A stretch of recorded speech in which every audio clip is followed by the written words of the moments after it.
নির্বাচনের জন্য, গণতন্ত্রের জন্য, ন্যায় বিচার এবং অধিকারের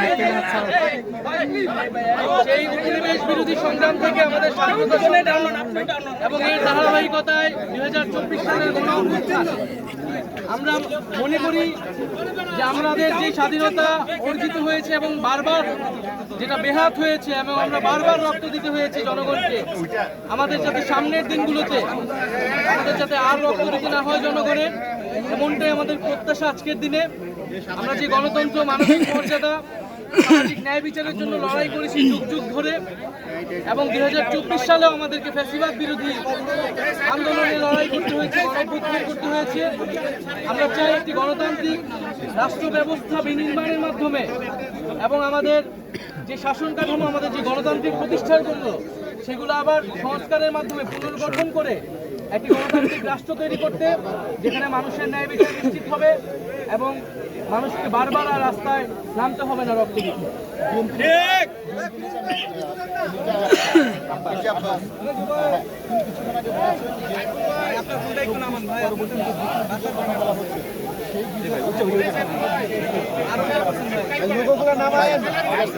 বলেছেন যে প্রত্যেকটা আন্দোলন গণ আন্দোলনই আসলে স্ব মহিমায়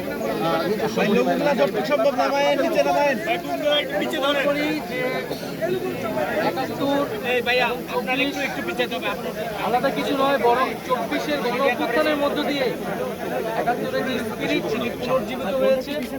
71-এ আমরা যা চেয়েছিলাম সেটা 54 বছরে অর্জিত হতে পারে নাই বিধায় একটা ফ্যাসিজম 15 বছর ধরে বাংলাদেশে চেপে বসেছিল বিধায়ী আরেকটি গণঅভ্যুত্থানের কিন্তু প্রয়োজন হয়েছিল। ফলে আমরাও কিন্তু 71-এ যে সাম্যের কথা বলা হয়েছিল, 24-এ কিন্তু সেই বৈষম্য সমাজের কথাই আমরা বলছি। মানে যারা এটাকে আসলে পরস্পর বিরোধী বা মুখোমুখি করে দাঁড়া করাচ্ছে, তাদের উদ্দেশ্য অসৎ এবং আমরা মনে করি তারা 24-এর গণঅভ্যুত্থানকে, এই যে ছাত্র জনতার বিজয়কে উপলব্ধি করতে পারেনি। এই যে নতুন তরুণরা নেমে এসেছে, নতুন সময়ের যে বার্তা, সেই সময়ের বার্তাকে তারা ধারণ করতে পারছে। এবং আমরা মনে করি যে বাংলাদেশে বর্তমানে আমাদের জাতীয় নাগরিক পার্টির যে দাবি, বিচার সংস্কার এবং গণপরিষদ নির্বাচন, আমরা মনে করি সেই পথে গেলেই জাতির একটি উত্তরণ ঘটবে গণতন্ত্রের পথে। সংস্কার এবং বিচারবিহীন যদি নির্বাচন দেওয়া হয় এবং কেবল কোনো একটি দলকে ক্ষমতায় বসানোর জন্যই যদি নির্বাচন চাপিয়ে দেওয়া হয় সংস্কার এবং বিচার ছাড়া, তাহলে তা অবশ্যই মেনে নেওয়া হবে না। এবং আমরা দেখতে পাচ্ছি যে পুরনো সংবিধান এবং পুরনো বন্দোবস্ত এবং ব্যবস্থাকে আঁকড়ে ধরে রাখার চেষ্টা করা হচ্ছে।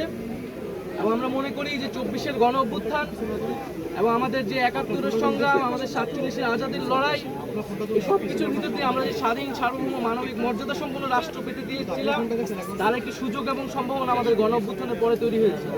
আমরা কেবল ক্ষমতার লোভে ক্ষমতায় যাওয়ার জন্যই যাতে সেই সকল সম্ভাবনাকে নষ্ট করে না দেই। এবং আমরা দেখতে পাচ্ছি যে একদিকে ক্ষমতায় যাওয়ার জন্য এক ধরনের নির্বাচনকে চাপিয়ে দেওয়া হচ্ছে, বিচার এবং সংস্কার প্রশ্নকে পাশ কাটিয়ে, অন্যদিকে ফ্যাসিস্ট শক্তির পুনর্বাসনের জন্য নানা ধরনের পায়তারা চলছে। এই সব কিছুকেই প্রতিহত করবে জাতীয় নাগরিক পার্টি। দেশের গণঅভ্যুত্থানের আকাঙ্ক্ষা নিয়েই আমরা এগিয়ে যেতে চাই।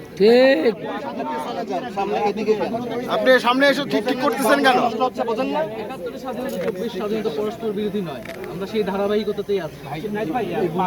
আগে এবং পরে দলগুলোর মধ্যে যে ঐক্য ছিল, আপনার কি মনে হয় এখন বর্তমানে এই দল